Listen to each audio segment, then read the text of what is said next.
Okay, last time we left off, we had to deal with some BS going on in the pawn shop. We're in a pickle, aren't we? Seems fine. Okay, well, you know who to call. This guy. Mr. Sholmes, what are you examining with such keen interest there? As you enjoy a bar caramel, I see. They usually appear. Might have messed up. So, you found me at the last, Mr. Naruhodo.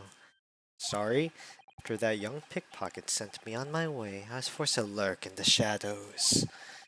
Cruelly ostracized as the rest of you partook in the jovial atmosphere of fellowship. I had nothing to occupy my mind, but was too ashamed to let society see what my downfall had done to me. So feigning mock interest, I turned to examine the tedious trinkets in this desolate place. Whilst, as you shrewdly observed, gnawing on the only friend I have left, this 7% solution of caramel. Wait, you claim to understand the depths of my despair, Mr. Naruhodo, but how could you? I was so lonely, so desperately lonely.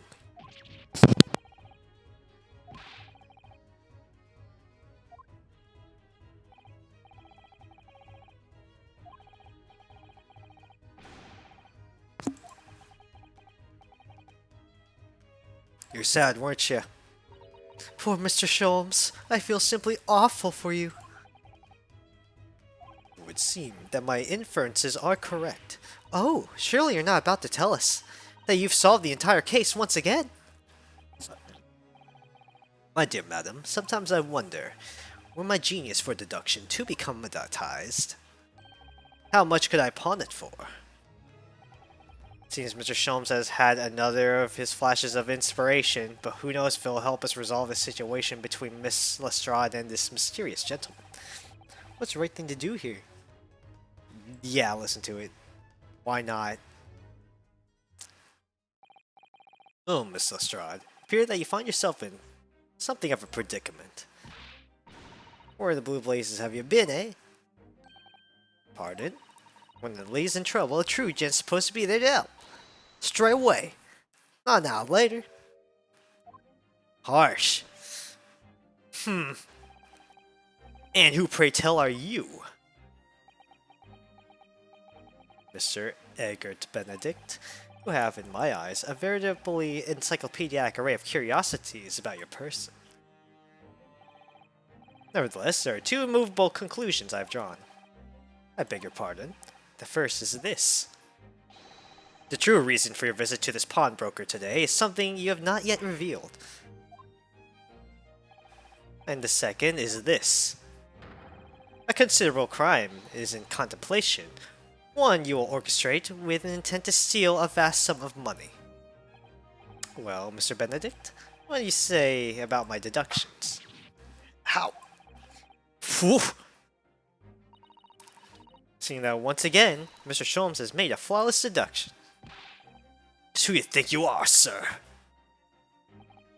Ah, yes, as I hoped. That is precisely the pained expression I was looking for. Let me tell you exactly how I figured this out. Gay detectives, Herlock Sholmes, back in action. Logic and reasoning spectacular. The Great Deduction. A game is afoot. Topic 1. This mystery man's aim. First of all, we must ask ourselves on what business you ventured to this pawnbroker today. You claim to have followed this pickpocket here. But that is most certainly a lie. The real truth is something quite different. As revealed by which you hold in your hand. Yes, what brought you to the shop in the first place is a staff recruitment flyer. This piece of paper in your hand is a staff wanted advertisement from this very shop. Yet, even the most unobservant would soon realize that a man of your appearance has no need of such employ. In other words, there is some ulterior motive for your actions. The cane, which you unwillingly clutch to your person, exhibits an incontrovertible contradiction. What utter rot! I've had this cane for years! The contradiction of which I speak is, of course, the missing ferrule. The end of any walking cane would be terminated with a metal ferrule to protect the wooden tip. And yet, a detailed analysis showed the wood tip of this stick to be utterly bare. Therefore, there is only one conclusion. The rod that you hold in your hand, which appears to be a walking cane, is in fact no cane at all. You recoil, sir. Is something wrong? I will, And in your recoiling, you inadvertently facilitate the answer of the next conundrum to present itself. Namely, what is the truth behind this rod you bear? Yes, your reaction betrays the truth. The handle which you evidently would like to conceal is key to understanding this riddle, you see. From the moment I saw it, my suspicions were aroused. What walking cane demands such a stout handle, mused I. But of course, as I said, this is no walking cane. No, that rod is a broken handle of a shovel. What? Are you insane? And now, having determined this undeniable truth, the conclusion is clear. Your true motive for coming here was to take employment at this establishment in order to excavate the ground beneath the premises. What a calculated crime you have conceived, sir. A wickedly calculated crime. To tunnel underneath the pawnbrokery. Great crime. What is he gonna do? Now, Mr. Benedict, let's continue. For we must expose the details of this elaborate crime we have in planning. This is utterly absurd. You suggest that I, a gentleman, intend to excavate the grounds beneath this pawnbroker with a broken shovel. What on earth do you propose I could expect to find there? Ooh, some long-forgotten treasure, I suppose. Say for such a fanciful theory, what possible reason could I do as you say? Oh, but there is an ample reason. As you are only too well aware, Mr. Benedict. Ah, and your furtive glance is more telling than I could have hoped. What? Let's consider what would motivate a man to infiltrate such a shop of this and covertly dig beneath its floor. The answer is revealed by this council notice on the counter to which your eyes were inadvertently drawn. It gives notice of public works to be carried out in the local area. And according to the enclosed plan of the upcoming sewerage works, beneath this shop runs a sewer that joins another one that runs under the bank on the opposite side of the road. This man has entered the sewers now, has it? By excavating the ground beneath our feet, you will gain access to the waterway that flows in very close proximity to the great vault of financial institution opposite. What? Summary, sir. Ha! You devise a master plan to pull off an elaborate bank robbery by dint of the underground tunnels. Master plan? What are you talking about? That plunder. They're quite serious. Having consulted the Scotland Yard some days ago, I happen to know the answer. Why, naturally, the answer is no secret to you, is it, Mr. Benedict? I have no idea what you're talking about. Allow me to present a rather interesting piece of evidence. You see this picture postcard? It tells us all we need to know.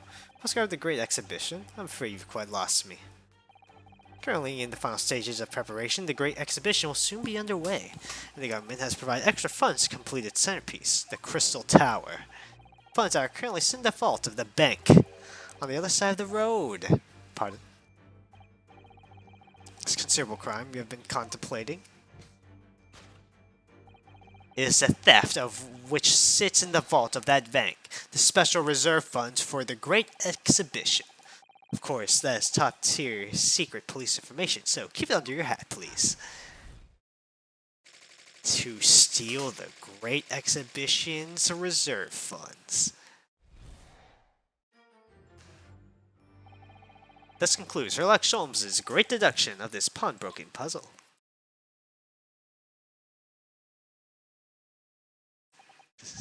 This guy's really amused. Mr. Sholmes? I don't know what I'm supposed to do. True what you said about the bank over the road and what has in its vault? Indeed, though few know of its existence. It's one of the government's most closely guarded secrets. Gregson told me. But you just announced it to everyone here, rather loudly in fact. Ah, and if it's such a big secret, how would Mr. Benedict have come to find out about it? There can only be one explanation for that. Clearly, it is because the man is a criminal. Okay, well, we didn't know about the money in the vault. Is he a criminal, as you said? And buying a brand new shovel sure be the first thing he does now that you reveal the secret. Or if he doesn't, maybe Mr. Winterbank will... He already has all the shovels here. Oh, I'm not unscrupulous. Well, hopefully this has taught you a valuable lesson. Sensitive information must be handled with the utmost care. One can never be sure that someone privy to secrets won't disclose them. Excellent idea. Oh, I'm gay. Oh, well.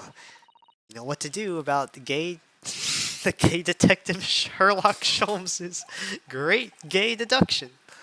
Let's do it. Gay deduction. Very well then, let's start once more from the beginning. Of Herlock Sholmes is magnificent, logic and reasoning spectacular. Alright, let's...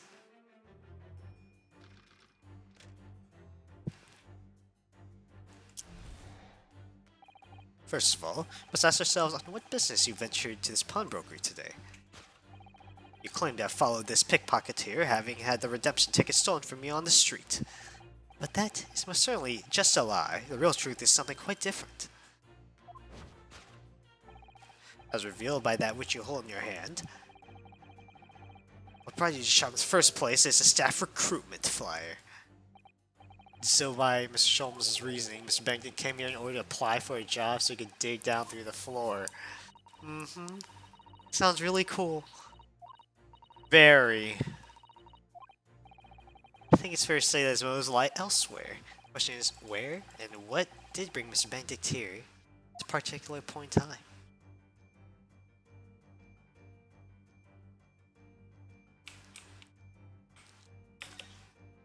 What does that say? Oh, look at all the scribbled notes on the back of the flyer here. I don't believe it! Listen to what it says. Name Jean Lestrade, height 5'2", cap, scruffy waistcoat, grubby white shirt. It's a detailed description of Miss Lestrade. There's even a sketch of her, hat and all. Although, if you showed it to her, she'd fire that smoke grenade launcher in his face for sure. And look, the details of the shop have been written down here too. Winterbank's Pawnbrokery, Baker Street, redemption deadline 15th April, which is today's date. Mr. Benedict have all the information scrawled on the back of that piece of paper.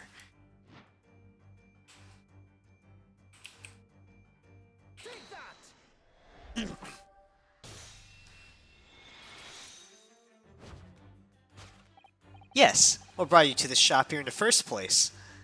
Is the info about Miss Lestrade. Quite so, my dear fellow. It would appear that the writing and sketch on the reverse of the flyer pertain to the pickpocket Miss Lestrade to Mr. Winterbank's pawnbrokery here.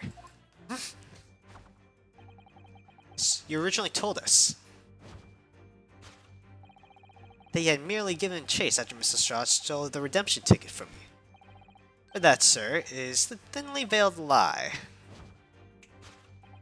It is the information on the back of the flyer that led you here today, by which I mean here to Winterbank's pawnbrokery, and today the redemption deadline of that overcoat. So you wait outside for the young girl matching the description you have written down to arrive. And you have gone to some lengths to hide the reason for your pursuit of Miss Lestrade. In other words, there is some ulterior motive for your actions.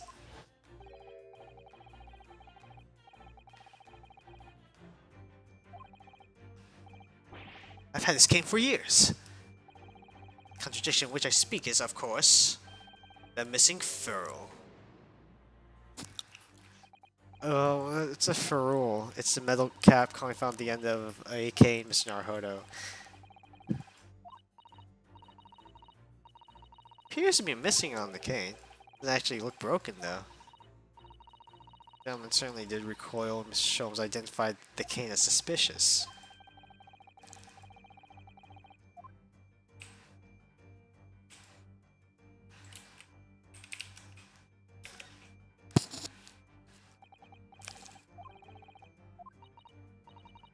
Must be initials, I think. In the West, it's customary for people to engrave their belongings with the first letter of their names. Herlock Sholmes would be HS. That's right. And the initials in this game, obviously, no. AG?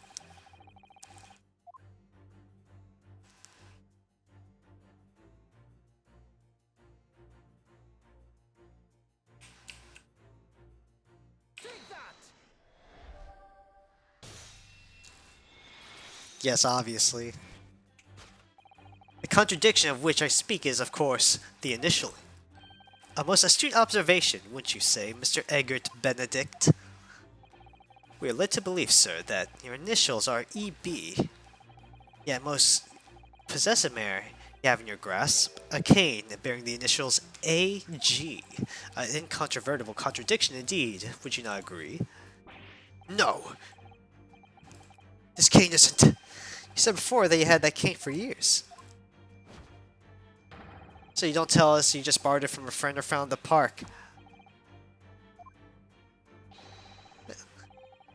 Though you hold yourself to be gentleman if you withheld your true name. What's that noise?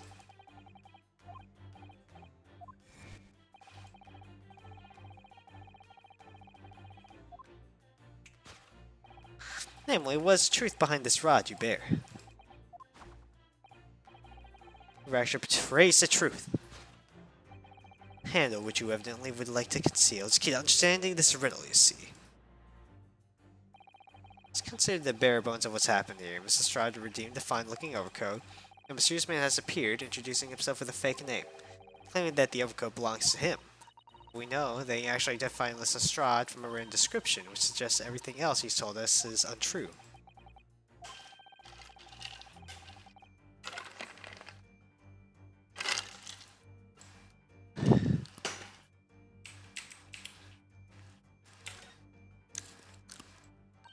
Oh, the seam on the shoulder here is coming apart. So it is. So you know, a moment ago, Mr. Benedict was surprised by something he said. I heard him make a rather strange noise. Sounded a bit like a tiny growl.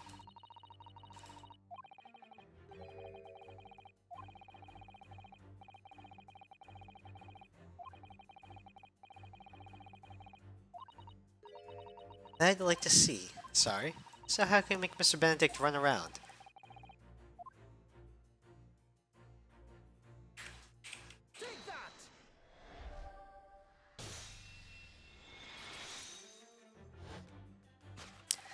The split seam, which you evidently would like to conceal, is the key to understanding this riddle, you see. Oh. Yes, because the overcoat is rather obviously a poor fit. Having forced it over your broad shoulders, the seam is already breaking apart. My suspicions were rather aroused from the outset. When you so baldly lied by your name and so boldly waylaid this pickpocket. This catalog of untruths has been for one very specific purpose. Steal the article that the young girl redeemed from Mr. Windibank. But what really irks me is this considerable crime I initially imagined has been considerably curtailed. Oh well.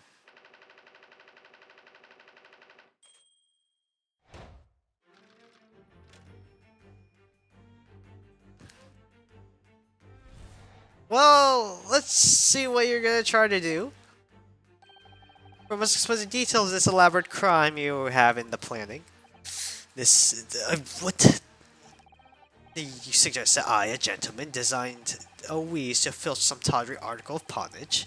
Forgotten that I redeemed the article in the proper manner, using the watchword. Ooh.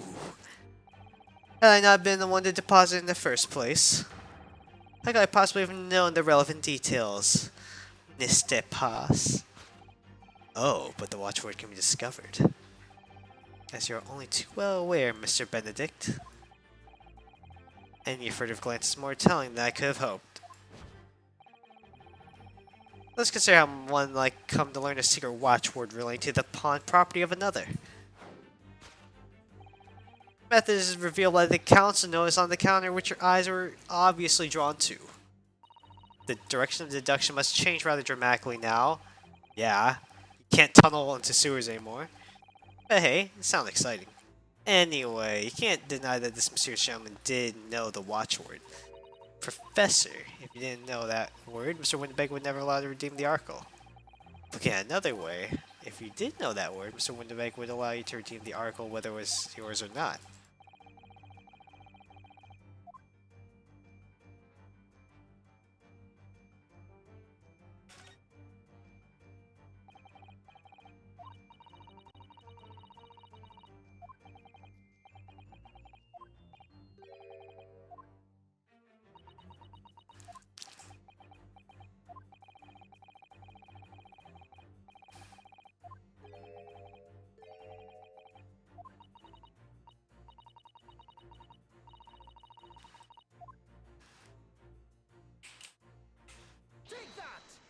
Yeah, obviously. The method is revealed by the note on the counter which your eyes were inadvertently drawn. Ah, yes, the broker here follows the same procedure whenever a customer comes to redeem an article. He asks the customer for the watchword and notes down the response under the note he has to hand.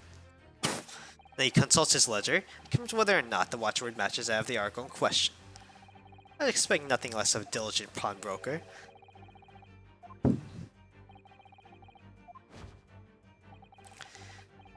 It is increasingly apparent that you were present in this shop before your accusation against Miss Lestrade. In all likelihood, you followed her inside and then observed her talking to Mr. Winderbank. When the diligent broker made note of the watchword, as is his common practice, observed him writing the word professor on the note beside the ledger. That, sir, was the master plan you devised. Steal the pawned article from the young Miss Lestrade.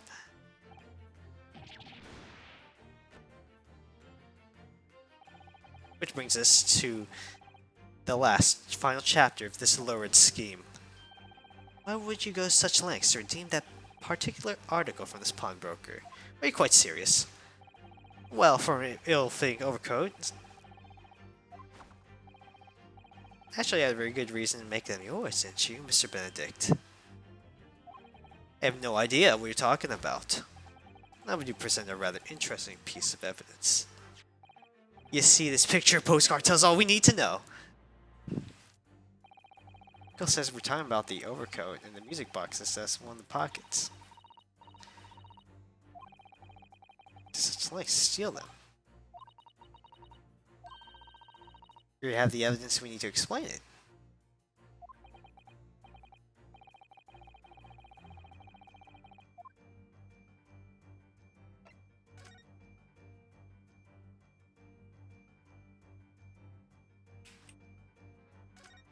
The fuck?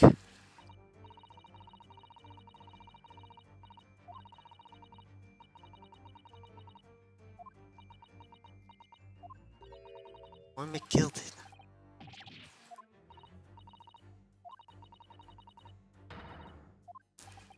But why? What's the name on this?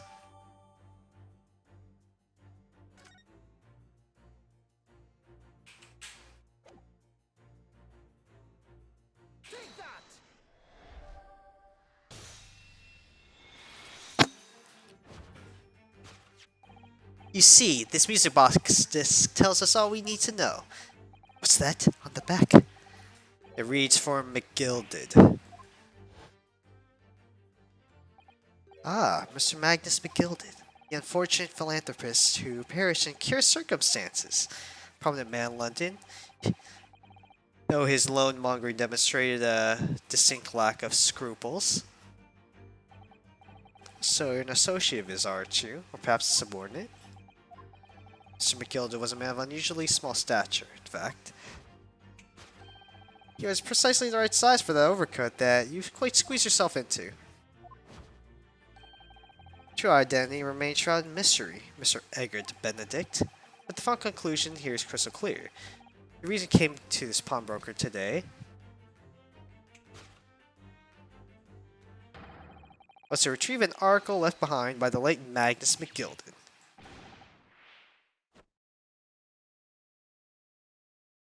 Now, we've already done that animation. Well, it's not like we really found out anything about him. He's just like, whatever.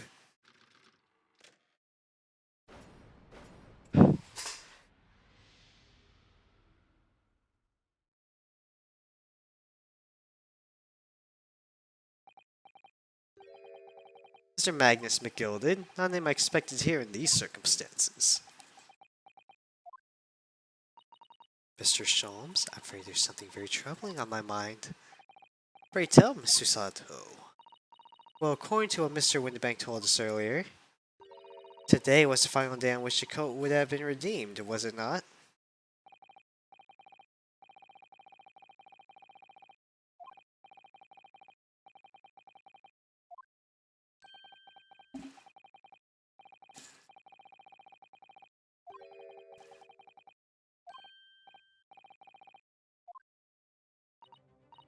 In February, precisely the day in which the omnibus murder took place.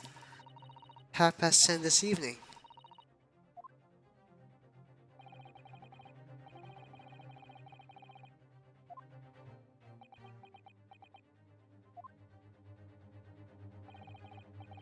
You are, of course, at liberty to make whatever outlandish deductions you choose, however. You know, he might be the other passenger.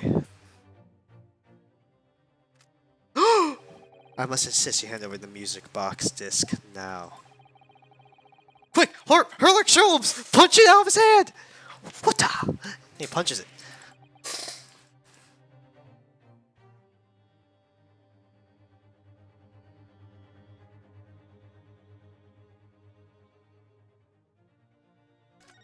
Hand it over.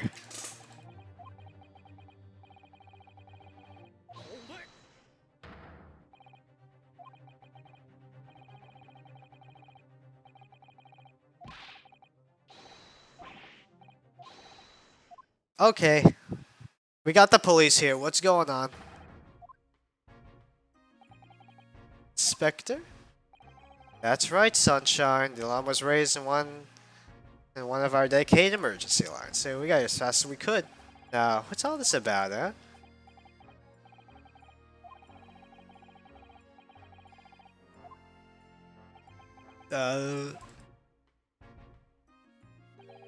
I assume you have the upper hand.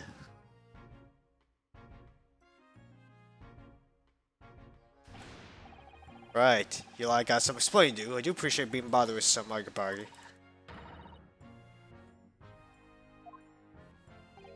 Yeah, by his own gun, as far as I can tell. Oh. And the whole Britain would meet with its end if I don't get the bottom of this case I'm supposed to be working on. Spare no detail, Gregson. Okay. No matter, it's nothing to do with you lot. Anyway, sir, you're gonna have to come with me down to the station. Of course, Inspector. Whoa!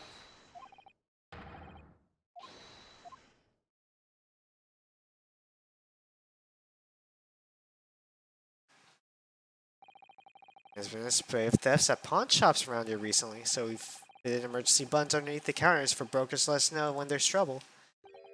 Oh, Inspector, I was very worried there for a while. Very worried indeed.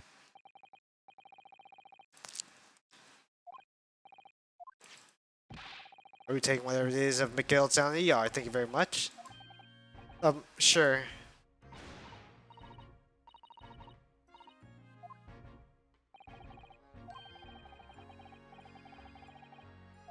Really? That's very specific.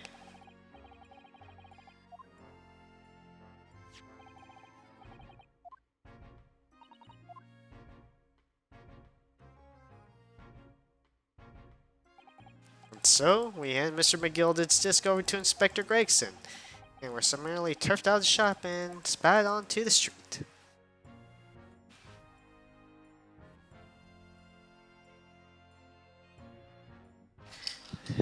there like a day 2 investigation that I gotta do now?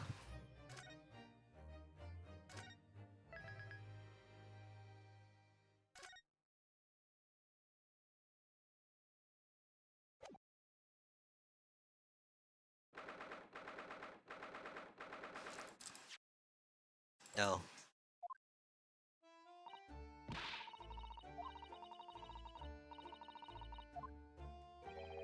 Oh really, Miss Lestrade? Tell me, is that overcoat keeping you warm? What? Oh my, surely you're given that. Yeah? They let me kick it?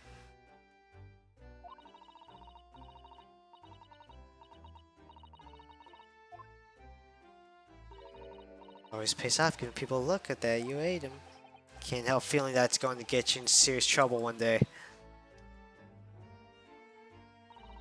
What I really wanted was that nice shiny disc. Music disc? It was practically worthless. I'm gonna have to go on another bash. Think now, Miss Lestrade. We shan't enter Winterbanks again today. Why not? Can't be helped. Police are investigating the scene now and taking a statement from Mr. Winterbank.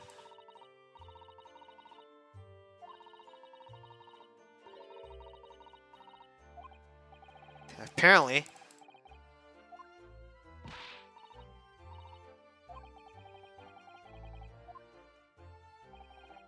Miss Lestrade, I think it's time to admit defeat. You've had your haul for the day. Yeah, and it's all your fault, Sholmes. So what are your plans now? Will you dine with us this evening? Yeah? Iris would be delighted to cook, I'm sure, and I might entertain you with a modest violin recital.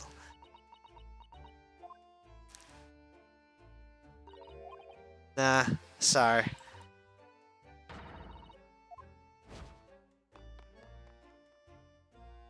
Bye-bye. Oh dear, she's gone. Having her revived on me quite unnecessarily, my dad. I can't help wondering if perhaps she might turn up anywhere. Interesting.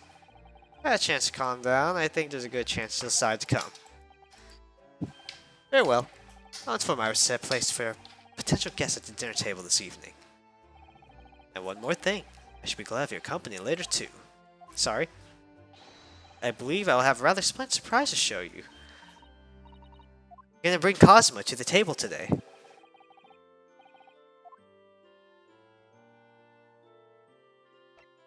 Well, let's go!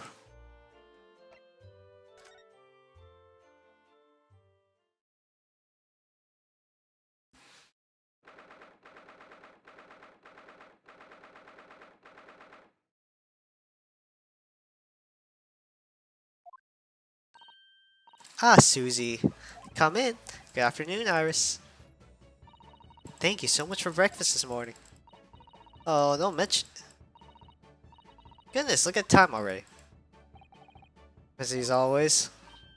I am. Preparing everything for dinner this evening. You're obviously cooking something special, are you? Oh yes. After all, we have a special guest joining us. Guess who it is? Go on. The great detective Herlock Sholmes? Professor Gregson?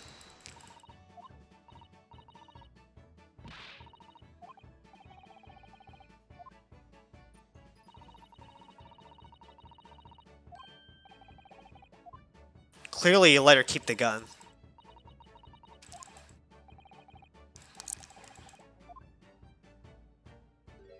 He's like, damn it, I still suck. I beg you won't speak to me. Don't know, but kindly take your leave. As you can see, I'm not here.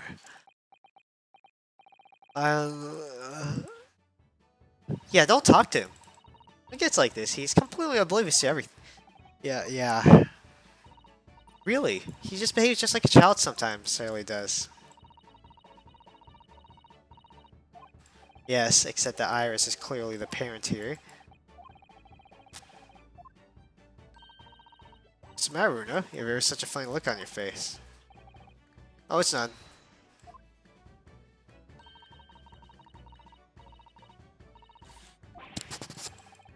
Something like that.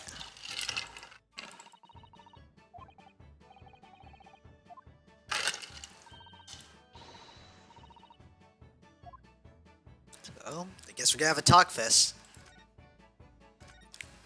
So who's Ginny?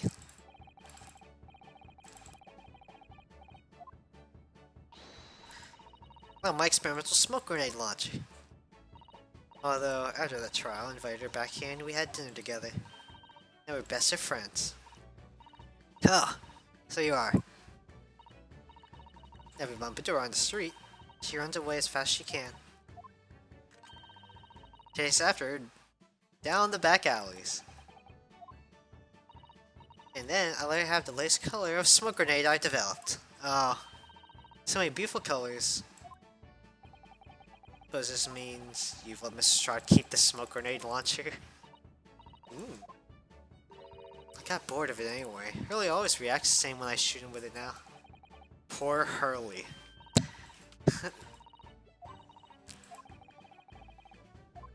Hope she does come. Yeah, okay, so why do you live him?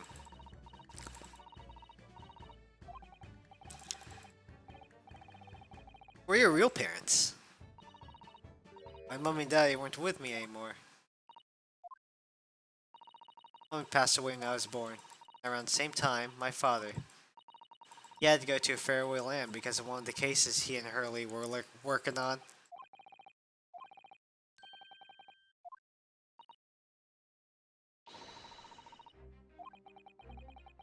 She didn't mention that before.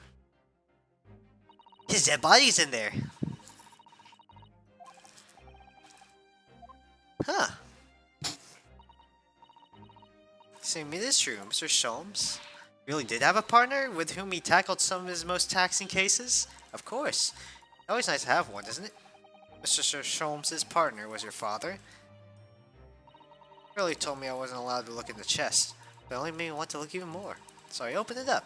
Found your father's memoirs. Yes, so I asked Hurley. Wrote these. He nearly fell off his chair. But then he told me that's when I found out the author of all those accounts was my father.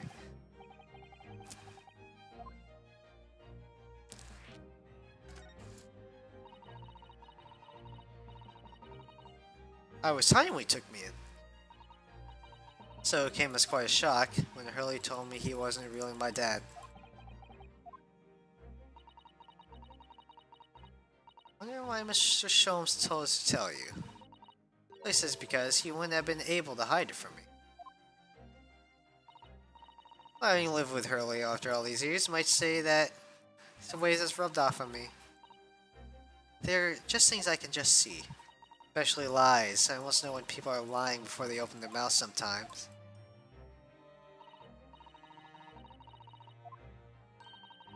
Inspired me to write The Adventures of Herlock Sholmes, actually.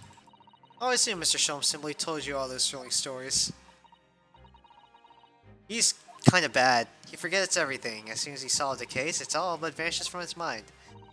Ah. The other day, it was just so embarrassing, as usual. He totally forgot about the case he just solved. So the very next day, he gathered together all the people involved and proceeded to solve the case again. It's quite a shock for everyone. Say that again. You share your father's sewer name, don't you, Iris? That's right, Wilson. That is Dr. John H. Wilson. I learned from his diaries that he's a doctor of medicine. That's what prompted me to study and study, so I could earn a doctor as well.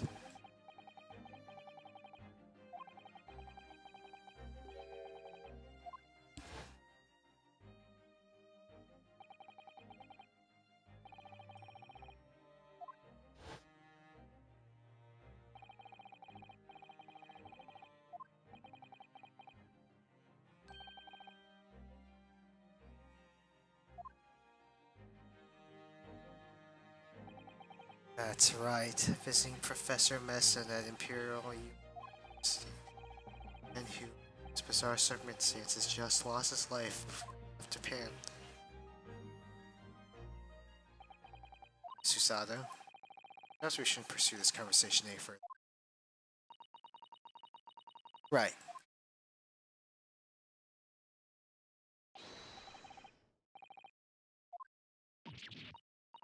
Mr. Sholmes. However, did you not make your presence known to me before? Well, no matter now. So, how the devil are you? We've been with you for most of the day. Goodness, really? Tell me, Mr. Sholmes, is your violin unscathed? My violin? What are you talking about, my madam? Never mind that now. I have something far more interesting to show you. Behold, my dear fellows. Another music disc? No, not another disc, Mr. Sato. This is the one Gregson demanded we hand over as evidence. That, what's it doing here? No, Thomas, Mr. Naruhodo, I think, though I have an undeniable turn for detection. I may well be deep, may adapt in Larson. It would be wonderfully exciting. I'd be your pickpocketing assistant, and Rue could be our go-to lawyer if we ever got caught. Yeah. Plus, Susie has such a beautiful handwriting, she could write all our menacing crime notifications. Oh yes, the Phantom Thieves. The who? Shut up.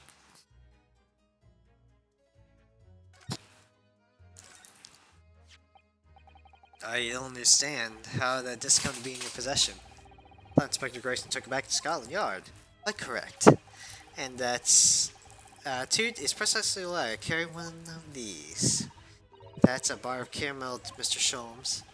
Your one only friend in times of loneliness, if I'm not mistaken. If you will humor me, my dear fellows, cast your minds back to when I was a good detective confiscated the disc. Are we taking it whatever Mr. Gale did? So hand over. Oh yes, of course. Always meant something, Evan, my dear fellow, have no choice but to capitulate. It's all yours, Inspector. For the briefest of moments, I had the disc in my hand, did I not? It was precisely that moment that I summoned my one and only friend to action. I pressed the disc to a pair of bars like this. It's amazing! The disc and all the minuscule protrusions have made an image in the caramel. The caramel is quite exceptional. I developed it myself, you know.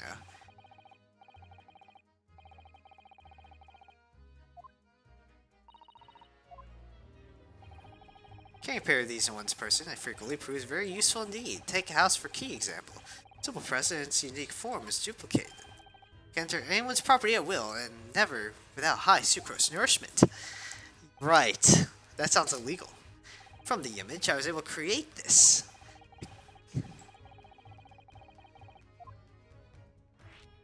Damn. Do tell us then, what does it sound like?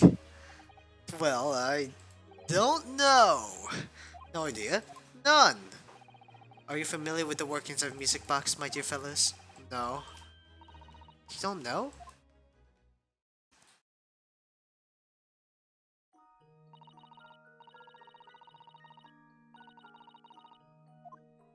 Oh.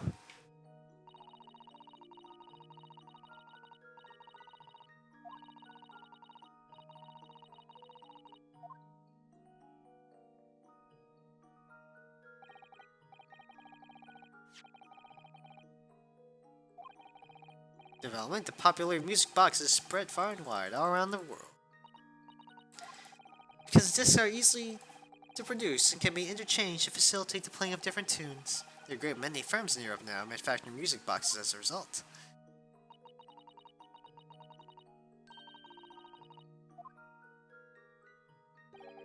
It is the very success of the invention that means we are now presented with an unsurmountable problem. You may imagine the construction of one's firm music box does not match that of another. No way of knowing which music box's particular disc was designed to be played.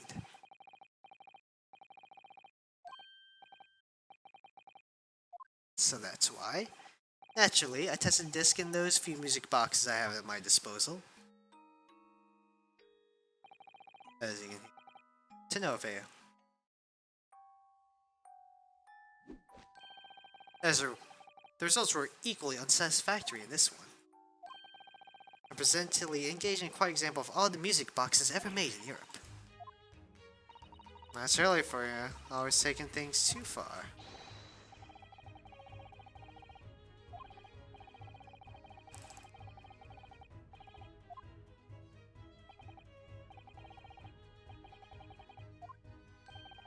I shall just have to vacate the attic room.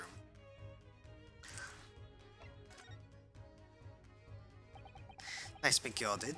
Not a name expected here again so soon.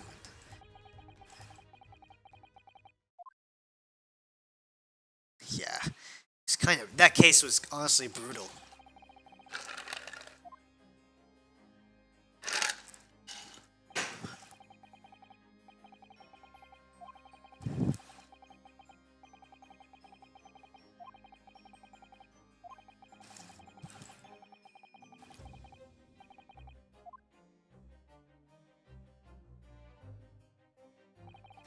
Though we successfully established Mr. McGill's innocence in the trial, newspapers are still claiming that it remains an unsolved case.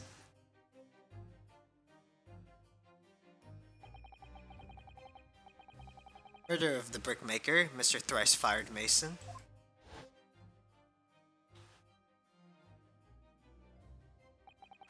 In the end, the truth of the matter remains a mystery.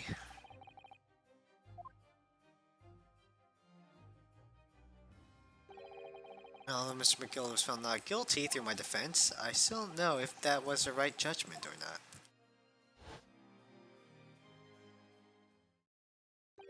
It would appear the case is not yet closed.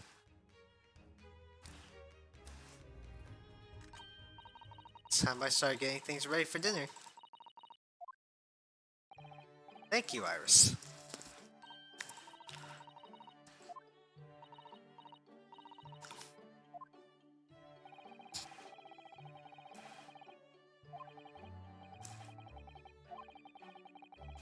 This will be a lesson to you, Mr. Sholmes. Never leave anything too precious with the pawnbroker. Yes, you may be right. Something Mr. Winterbank said it before. He said a manuscript of Iris's in pawn, didn't he? Did he? He definitely mentioned it. Sholmes' latest tale of otherworldly mystery lies dormant in my storeroom. So you heard about that. I expect you were so incensed as I was. Oh yes, the idea of such a wonderful story languishing in Mr. Winterbank's storeroom. My dear madam, I'm quite sure I told you already. The pawnbroker's storeroom is the safest place for it. More secure than the bank's vault. What about your Stradivarius? Surly, is this safe? Well, there may be occasional mix-ups caused by a certain impetuous someone not too far from me now. Have any idea how long it took me to write that Baskerville story, Hurley? Oh, it sounds so exciting. The Hound of the Baskervilles. I shall love to read it. How did you know the exact name?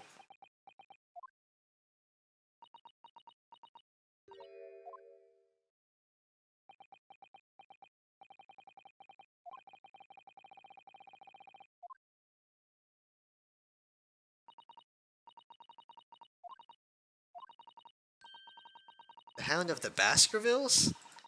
How could you know the full title? That's because Mr. Zhao is such a great fan of all the stories about Mr. Sholmes, of course.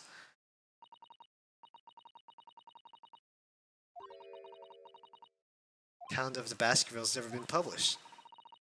I showed Hurley a manuscript. He told me that I wasn't allowed to publish it yet. That's why I said that you keep it safe. So it was the right time for the story to be made public. Yet, how could Susie even know its title? I don't know.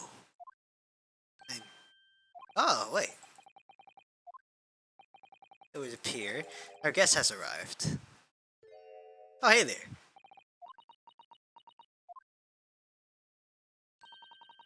This was a bad idea. I know I weren't welcome. Oh, hey, Gene. See, look, you came back. And eagerly awaiting your arrival.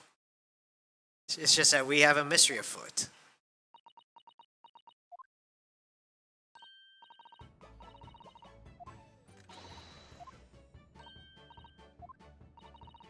It's a pleasure to meet you here, Miss Lestrade. Please make yourself at home. Don't stand in the doorway, my dear girl. Come along in. As to say, you... some Mendelssohn will take no for an answer. Mendelssohn, is it?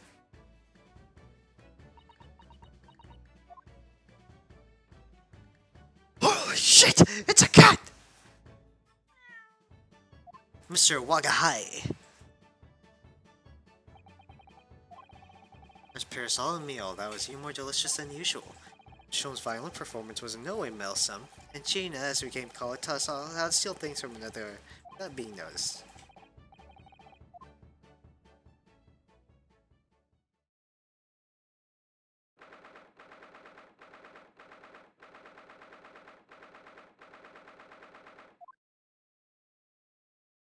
Got a shovel. That was kind of fun.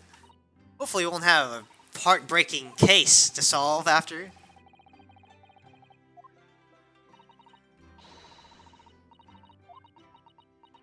Probably could.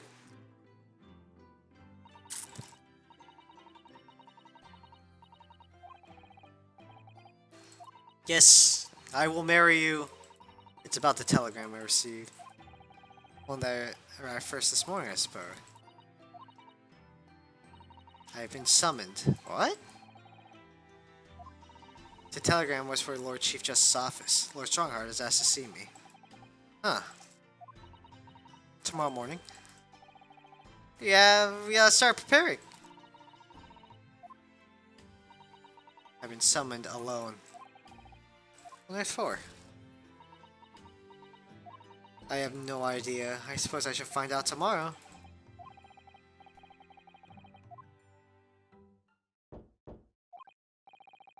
Who could that be? Can't possibly be. Oh, hey.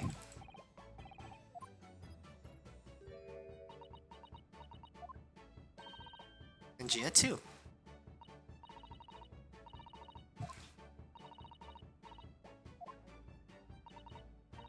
Well, yeah. How lovely. We make a pot of tea. Don't make me tea. You know, I've learned so much today. Oh, what? In particular? All those things you showed us. Wasn't it wonderful? I mean, all those pickpocketing techniques. I thought trying them out. You're wigging natural talent. You might be getting ahead of yourself a little there. Brings you up to our humble quarters this late hour. Can you return this? Huh? Oh yeah!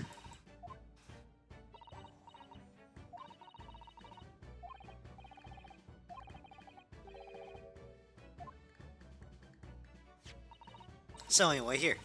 Yeah, I have it back. I really understand why you wear it though. Thank you. Night night. Yes, good night. So this is your office. What'd you think, Ginny? I think I wouldn't fancy me chances with a lawyer lives than this. Me too. Seems as though Iris here still has something she'd like to talk about. I suppose. She probably wants to talk about the manuscript. I want to know. Iris. I suppose you're hoping to talk about the manuscript. Yes. I'm sorry.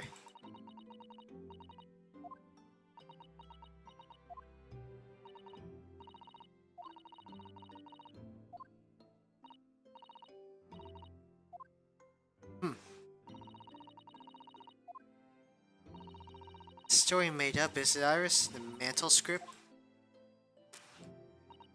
It's not exactly a story that I made up. It's something I read in Dad's diaries. Daddy? That's right. I don't suppose I mentioned it to you, before, Ginny, but my daddy was Hurley's assistant once, his partner. Solved all sorts of strange and mysterious cases together.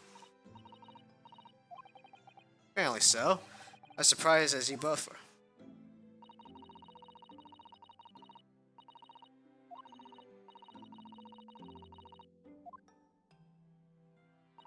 So, where's the old man now then?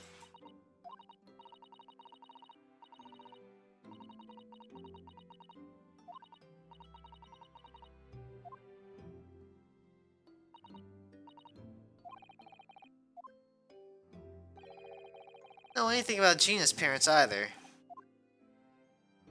Clearly, you and Iris are just friends. Now, this Hound of the Baskerville story. What was it like? But it's different somehow. The other cases, I mean. How? I don't really know, but it must be special in some way. It's after I'd written it, showed a manuscript to Hurley. Turned as white as a sheet. First time I ever seen him like that. I have to say this after you toiled over it for so long, Iris, but the story must not be published at this time, under any circumstances. Why not? I'm not at liberty to say. Not now. So please do not ask me.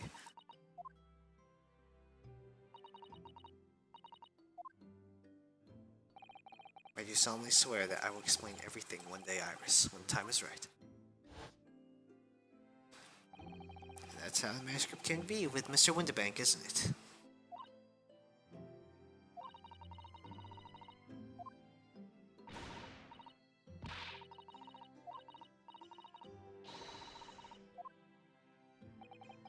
I'm sure Mr. Sholmes isn't trying to be mean. He said he wasn't at liberty to talk about it. There must have been a very good reason. I personally would like to read it and be like, huh.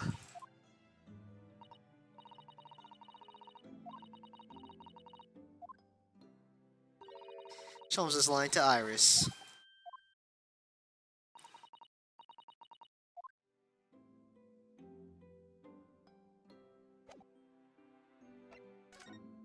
Let's look at the other person in the room. Gina, let's talk. I've realized I don't know anything about your parents, Gina. I ain't got any, have I?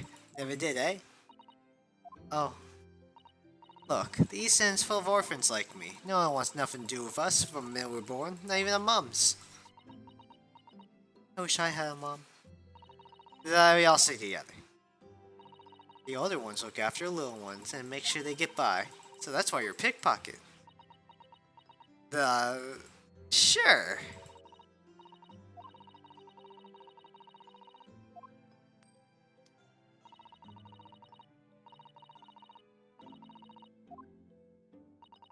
Oh, Gina. Think about sometimes it would be like that, parents. I mean, how was I'd make playing. If I've listened to what Iris said, sounds like having parents ain't always easy. You know, you never had them, you don't feel like you're always wanting to meet them.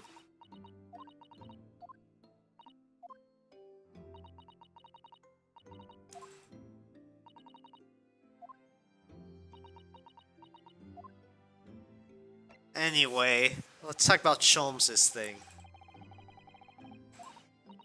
I reckons pop that manuscript or whatever, right? Come on, that's obviously a load of rubbish! Why? I think that. If that story is really old Winterbank storeroom, there's no way someone from halfway around the world, in other words, you, could know about it. Sorry, Iris, but if you ask me, he sold it.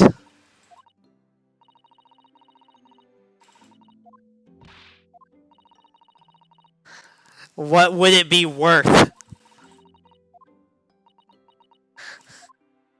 Why would he sell words? I don't think books were that intense back then.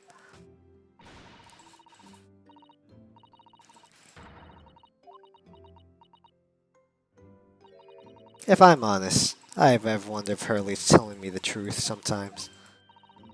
I don't mean I think he sold it.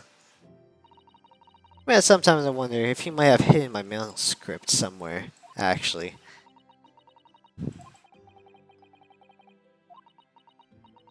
It's behind my Daruma!